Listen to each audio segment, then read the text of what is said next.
think? What do you think?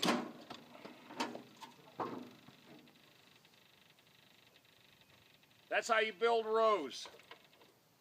Now, I've got another adjustment I still got to make on this because it's not cutting the top groove where you plant your seed.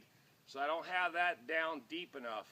But I wanted to make sure that the rows are wide enough.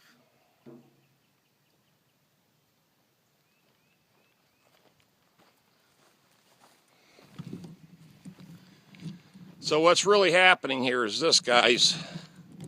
It's this attachment right here. This one right here is not down far enough because you can see what the results are.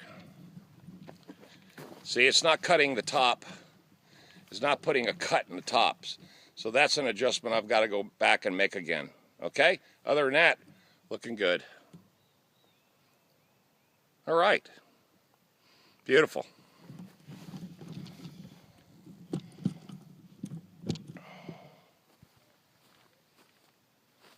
Like I said, I'm not a farmer, but I'm learning.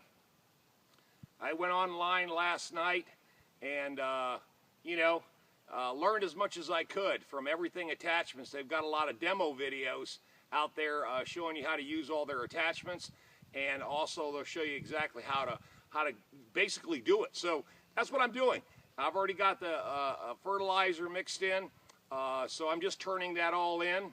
And I had, of course, a little bit of topsoil, some cow manure, which wasn't really much, only 3 bags. I just threw it out there because it was free. Okay, guys, let me get at it. I got to make a couple more adjustments and see if I can really get this row built. Okay, see you guys on another video. Hasta la vista, baby.